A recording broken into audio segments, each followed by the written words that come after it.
Hello, everybody, and welcome to a brand new episode of the 2 Point Conversation, football talk for fans by fans, right here on the network at bicbp-radio.com. My name is Matt Johnson, one of your hosts, and alongside with me for your NFL history episodes every single Friday, the one, the only Mr. Andrew Lenz. Andrew, happy Friday to you. How are you? I'm doing pretty good. Just trying to wrap up things early for this Christmas season. Just putting the last. You don't shop like the weekend before Christmas, you coward. No, not with 3 kids. I think we did. Kids it are with easy one. to shop for. Oh, kids are so easy. No, not when they get older. Right now, my daughter's at the age whether she wants she either wants like a $2 makeup kit or like some $1,000 thing that plays music or does absolute nonsense. Wow. You get them the knockoff brands. See, I know I'm not a parent yet, but I've seen a lot of parenting done. I have a lot of friends, and I see all the mistakes that they make. Kids, they want, their iPhones, and they want their PS5s and all this stuff. You go and get the knockoff stuff. We get the old model. That's what you do. That's how you treat kids. All right. You keep them humble. All right. So if they want the PS5, you get them the SP5, the ones from China that are like preloaded with like 1,200 video games, and they look like a PS5. That's how you do it. You guys are rookies, man. You just don't get it. My wife would not go for that. I did try to do that the one year. My daughter wanted one of those AirPods. I think they're called AirPods. Yeah, you get them pod airs. You get them pod airs.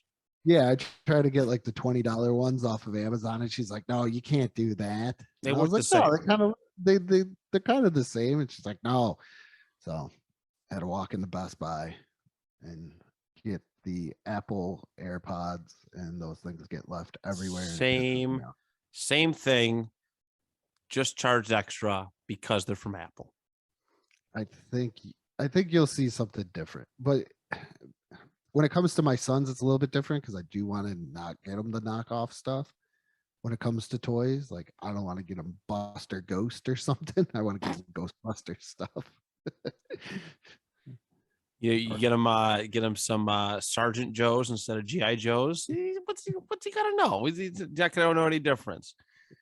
Get him She-Man. Get him She-Man toys. Well, what were those called? There was some serious knockoff stuff back. Oh, I'm sure. It was like the worst thing to get. There's like these wacky generic. They weren't even. Remco was the best for just absolute knockoff pieces of crap. If you knew it said Remco on it, you were like, "Damn, I need to get something." My parents didn't get it.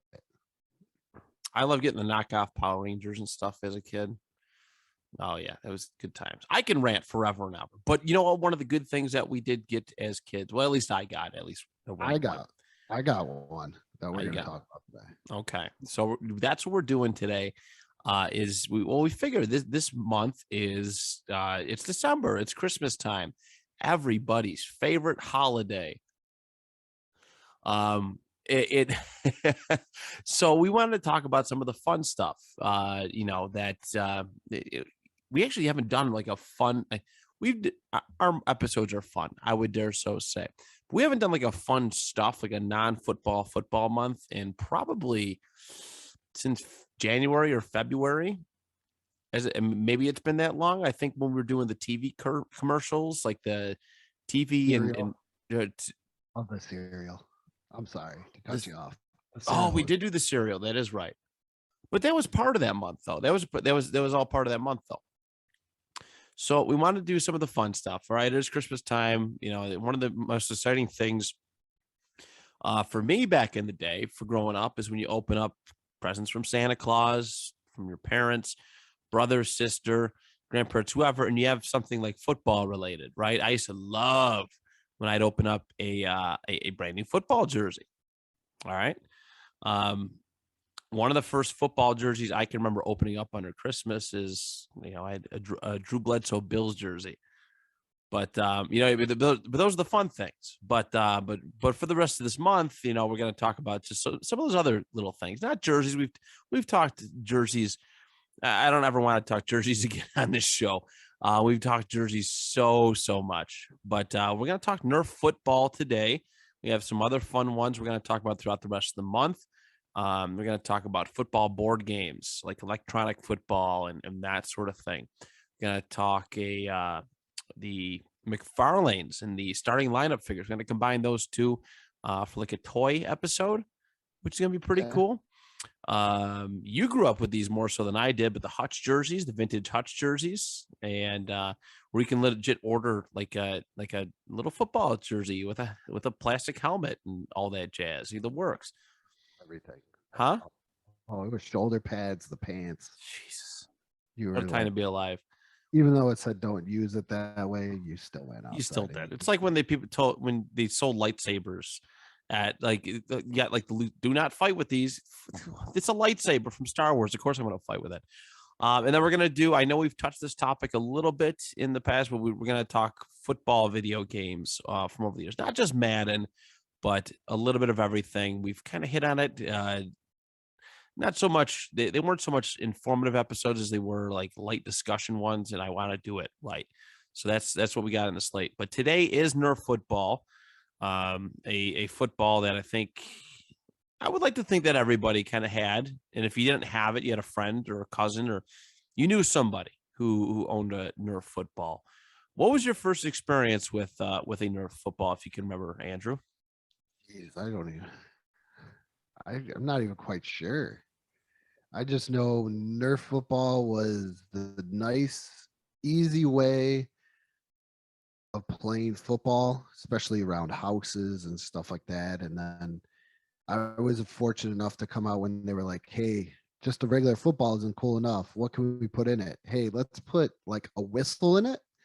And then that way, when it comes by you, you can hear it. So it's like, oh, you're like an actual pro, and you catch it over your shoulder because you know when it's coming because you hear that little like whistle noise. And then they were like, hey, you kids want to throw far? I can't remember who did the commercial. I think it was John Elway or somebody. Yeah, Elway used to be a big he put his face and name on a lot of those Nerf footballs back in the day. And they're like, you want to throw fire like John Elway? Get the Nerf football. And it looked like a missile with fins at the end of it. And then they were like, hey, we're going to even throw whistles in that one too. So the Nerf football has always been a staple, especially for pool football, which I find funny because yes, it just soaks up that water. And then it's just like, I love how heavy. Yeah, I love how heavy you used to make them. Absolutely. That's probably that, and slip and slide fun too, because you can just lay it. It was the best football just for laying it up and feeling like you had this like giant gun of an arm, even though you didn't, because once you actually got a real football or a semi-real football in your hand, you were like, oh, I definitely can't throw that as far as I could. But the Nerf football was just, it was easy because it was nice. It was soft. It was a good developmental football. I mean, I threw my first spiral. I couldn't throw a spiral, save my life on a real football for years, maybe until 3 years ago. Like that's how like not good I was at it. But Nerf football, no problem. It was easy. It was no problem at all. I didn't. It took me a little while before I ended up having one. I had a friend who used to play backyard football all the time, group of friends, and we played with a Nerf football to start off with. And it was cool for me because, I mean, you're young, like footballs aren't easily accessible as they are now.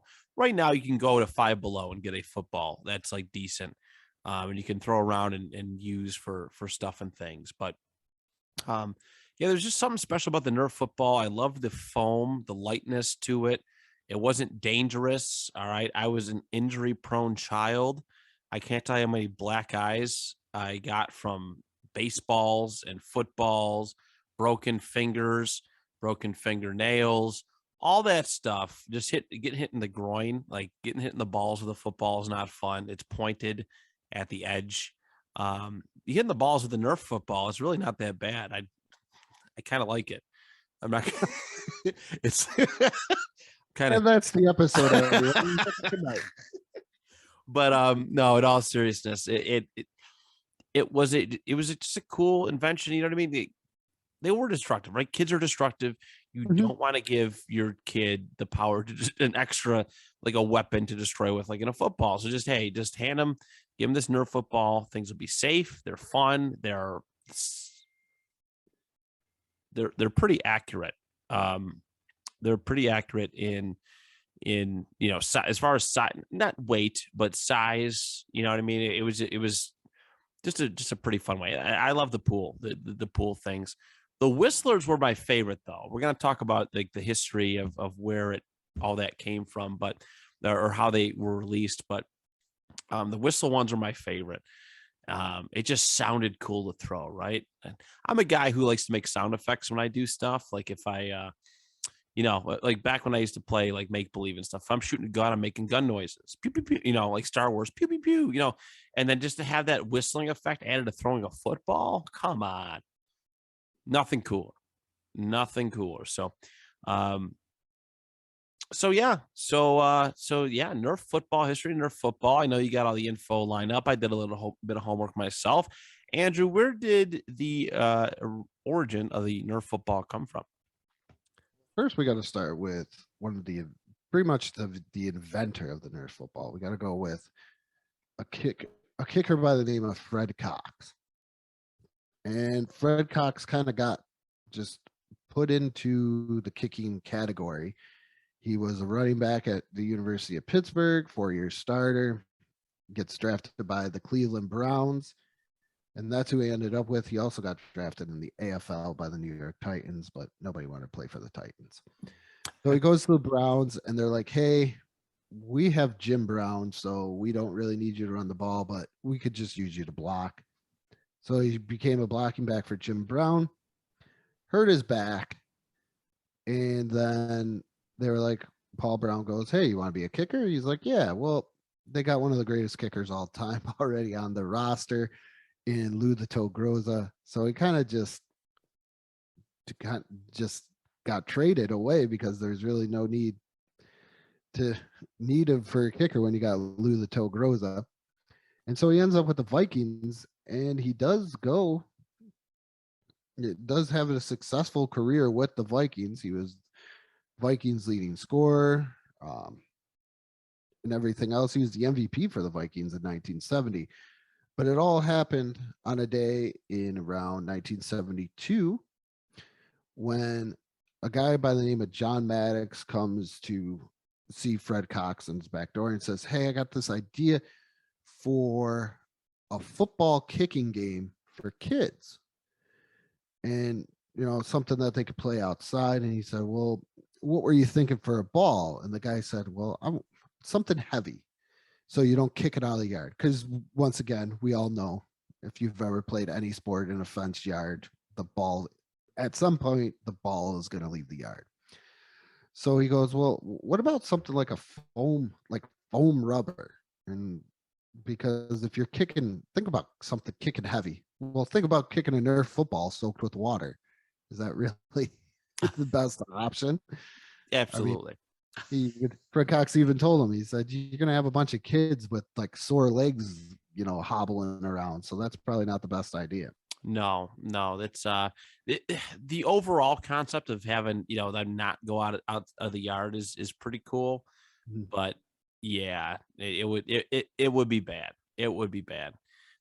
Again, injury prone me. Could imagine myself some sore ankles, maybe a broken ankle. Who knows?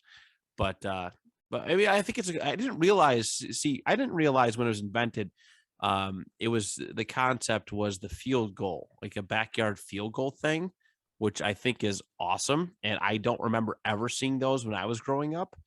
Um, growing up, like that's to me, that's the equivalent of like everybody's got those like plastic little Titan. It's not little tykes, but those the basketball nets, right? Everybody's got those adjustable plastic basketball nets at their house when they're kids, usually that everybody like to dunk on. But I mean, Jesus, you can kick field goals. Like, how cool and crazy is that? So that again, I've never seen that connected with the Nerf football ever. So that was a fun thing to learn while doing research for this. So he goes and he contacts a friend in the foam injection business, and they come up with this. They come up with this first football, and they take it to Parker Brothers, who I remember Parker Brothers. Do you remember Parker Brothers going up, or I they owned do. I do remember Okay. Parker Brothers. A lot of board games, I think. Yes. They were big in the board game market, and they might have had some like basic level toys, maybe, but I mostly remember them from board games. I can't remember which ones exactly, but I think Hasbro ended up kind of acquiring a lot of their stuff. I think you don't see Parker Brothers anymore, though. Hasbro owns them. That's what I thought. Okay, so I was on the right track there. Fun fact: they also created, I do believe, the Spider-Man Atari 2600 game. Hasbro or Yeah, it was released by Parker. by Parker Brothers. That's right. So they did a lot of things. So they go to Parker Brothers, and they're showing them this whole entire thing, and you can see their face light up when they show him that this thing is a looks like a football, but isn't a football. And so they sign the contract right there. And the funny thing about this contract is there was no end date on it of him receiving royalties. Oh yeah, I have those numbers right in front of me too. He has done very, very well for himself. Because as we know, as toys or anything with toys in general, the average toy only lasts about 5 years. So they figured, okay, 5 years, this is going to be done. It's not going to last over 50 years or close, or even there, or even still be going as strong as it is today. So why not even put an end date on there? So he's actually made tons of money off of this, probably more than he ever did playing the game of football. That's what he said. The numbers, this is from twincities.com, which is a place that was referenced. He 50 years after this thing is released, he's still receiving about $200,000 annually, which is tremendous. You think about, I mean, kicker pay right now, which is never really the highest in the National Football League. Now imagine that back in the 70s, what kicker pay was. Like basic NFL pay was not even remotely close to what it is today, even with inflation. For him to make 200 grand annually, that's in like, it's crazy. It's crazy, but very cool that, obviously the terminology worked out very, very well for him, the language, so to speak, in this contract. But man, what a lucky break. What a lucky break. You see a lot of these guys, especially the older day ones, they can't live off their name, right? They can't really live off their name. They have to go get normal jobs after football. And this dude made bank. He just happened to be right guy, right place, right time. And he's basically invented the Nerf football. It's just so crazy. So that he was making at least 200,000. That's a really good living. I know. To do nothing, to be the originator of an idea because you have the patent and all that. It's crazy, and it's basically, yeah, he retired at age 50 because of Nerf royalties. A guy by the name of Wayne Stewart, who interviewed Cox for his book America's Football Factory, Western PA's creative quarterbacks from Johnny Unitas, Joe Montana. So he interviewed him, and yeah, it set his family up for life. 200 grand is really, really nice. I just found out he just recently passed. Oh, about 2 years ago. Yeah, just over 2 years ago, November 20th, 2019. Dang. Well, I think, I mean, I think that just it still goes to his family. I believe, I gotta believe he still gets royalties. I think it's maybe it's like his family should be set for life. I don't know. So, do you know what NERF stands for? I seen it earlier. I think it's non-expanding, non-expanding something or other. I forgot what the last two are. Recreational foam. Knew it. Totally knew that. Recreational foam. Nailed Wasn't it.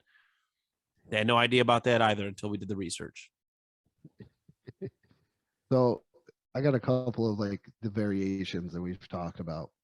Did you have the like the spiral? It was the hot hands. It was two different colors. Normally, most of the time, it was either like And this is the bright. original, correct? This is the original one. No, the original one looked like a football. It just came in different colors. Oh, okay. You're talking It, about the Vortex. I'm yeah, the vortex is different. This one was like the vortex. It had the swirls in it, Oh, I see what you're saying. I got but like it was a so many of these around. it's like the bigger one. It's probably the one that most of us grew up with, This like is played the a little bit. what do they call this one? Is this the Nerf Turbo? Nerf, yeah, Nerf Nerf Turbo. Turbo. Okay.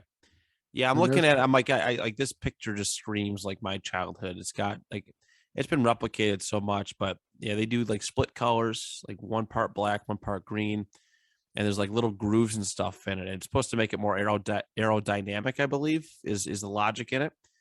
I've got them in the size of my like the size that like fits in the palm of my hand, or I've gotten full size. That they're pretty cool.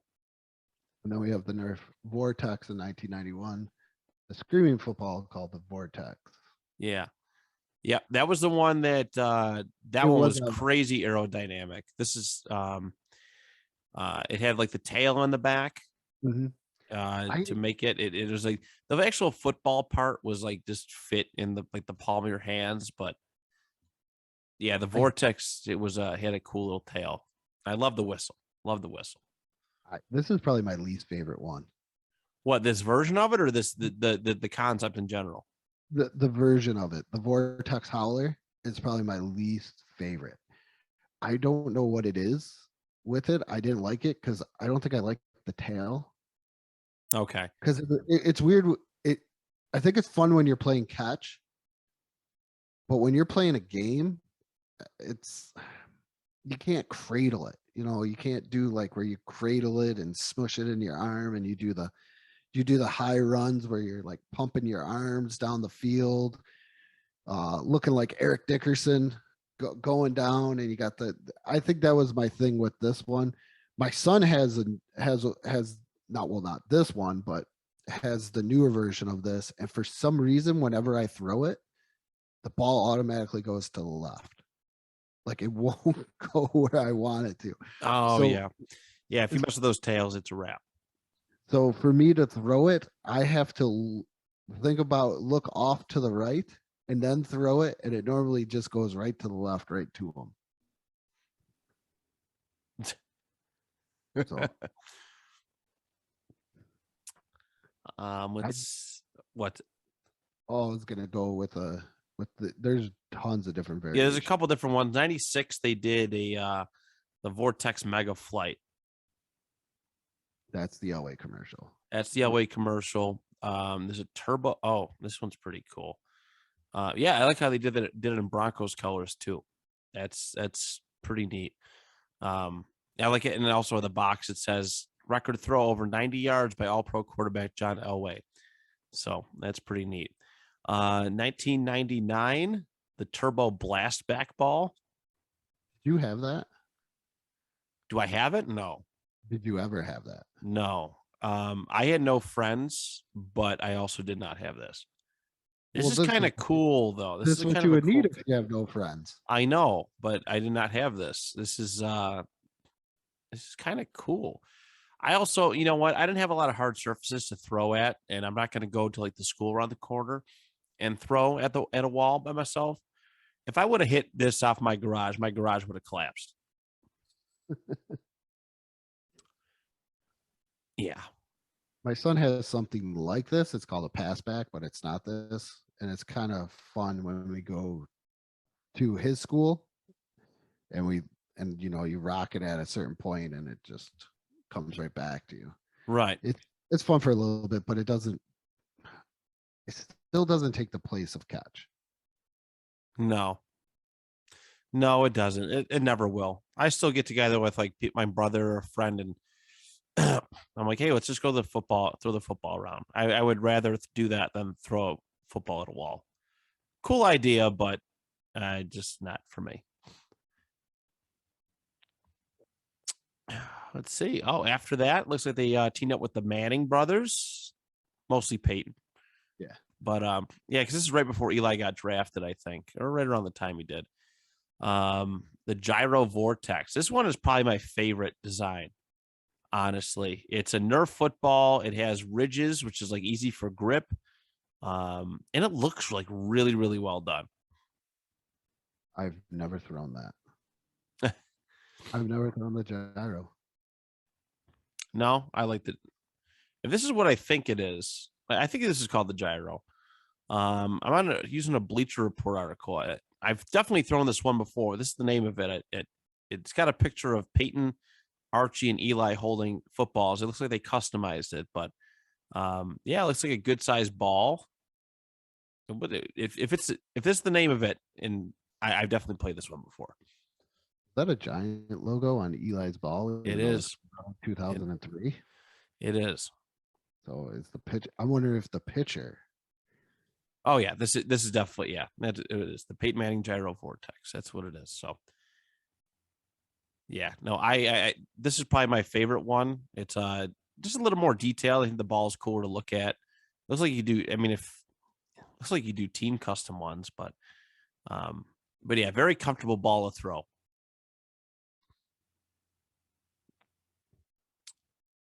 Did you ever have the big play? You ever heard of the big play one? I've heard of the big play. 2004. I'm like, I think I'm almost. Yeah, you're done. an adult. Show off. Yeah, sorry. Yeah, 2004. That's fair. There was an issue with this one though. It had it had a plastic like frame to it, and was very, very dangerous. It wasn't very Nerf like. Wasn't very Nerf like. I think just like the tip of it was, but it's not a good design. Not a good design. Yeah, let's see. Michael Vick had one. They gave him one. They gave him the big play football, and that kind of failed. But they did the different colors on it. I am interested though in this Vortex Mega Howler. Thank you. Thank you. I was so excited. What are they? The Pocket Vortex or whatever? Yeah, what? It's got a playbook on it, and you could draw on it. That's what I think. Like that's what it looks like to me. I'm gonna look on Amazon when we're done and try and find this thing because I'm like that interested in it. Like that's a cool feature. That's really cool because I just remember drawing in the dirt. Right. or you do it in the palm of your hand. Or if you're playing with the line, whoever the lineman was, that's who you had to draw the play on their back. They didn't know what the play was other than feeling on the back. But with this, you're just like, open this thing up. Like here's our play. And it even gives you a little bit of a route tree on there, which is, I think, pretty awesome as well. To be a kid and have the access to that, absolutely. Absolutely. I want one. I'm gonna ask one for Christmas. That's an amazing idea. And then just a couple other ones that were like they were like redesigns, I guess. You got the Pro Grip, which is basically just the howler. There's a Mega Howler. There's a NFL Weather Blitz one that's kind of cool looking, but it looks just like the Manning one. Classic Turbo. And then whatever this last, it's a lot of just recreations, but they still do well. I mean, it's an easy gift.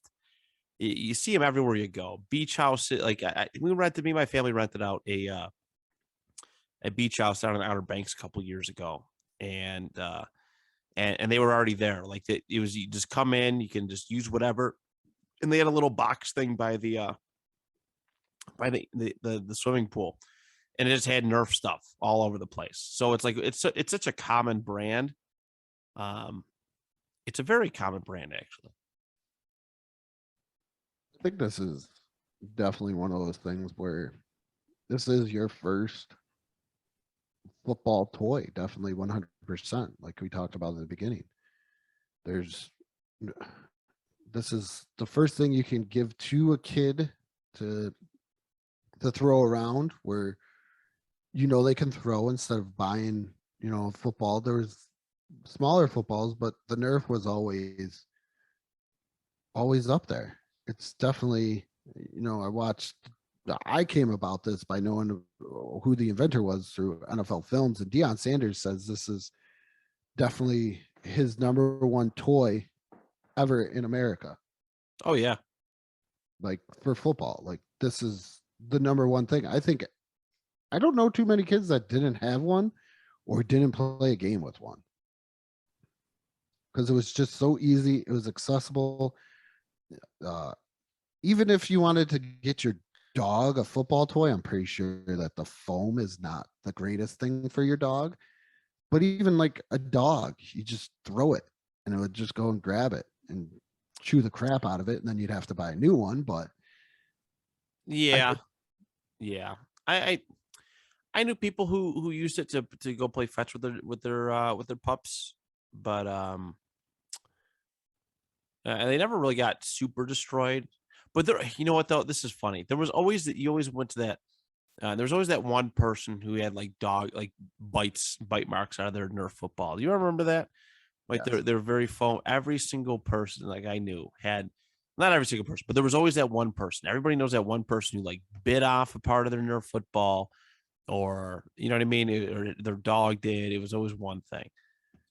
it just would start peeling. I don't know Yes, if you when the the covering would peel, that was the worst part I think of putting it in the water, was the eventual paint peeling.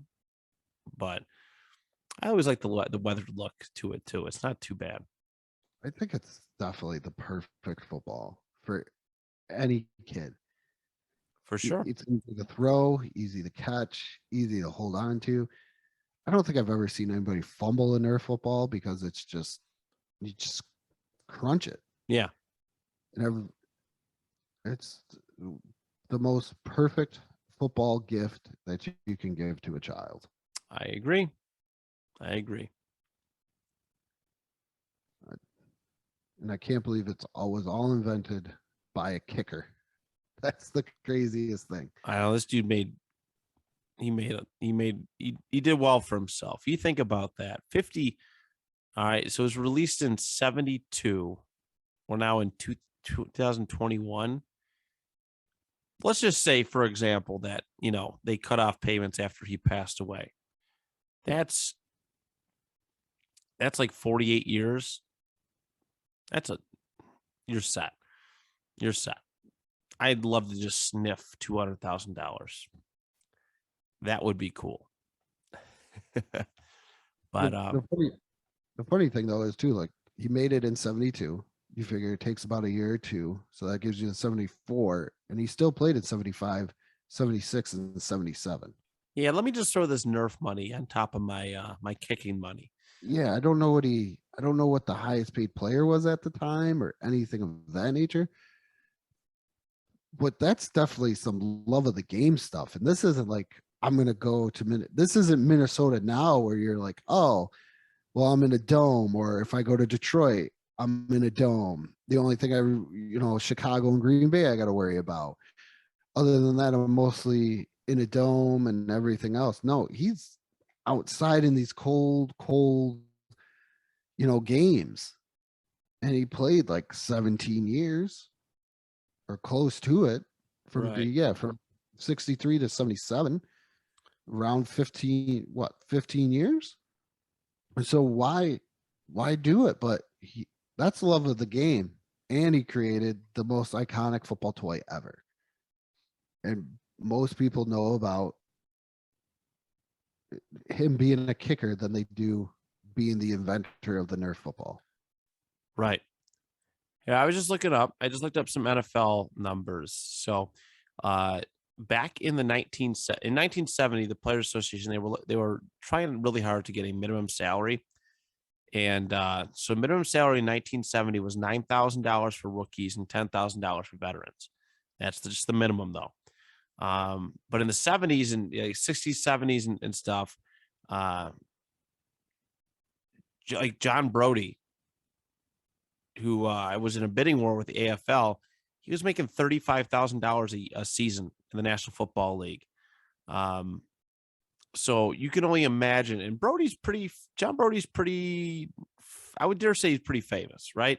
Yeah. That pretty big era there. I mean, no Terry Bradshaw, but he's one of the significant quarterbacks or players of that era.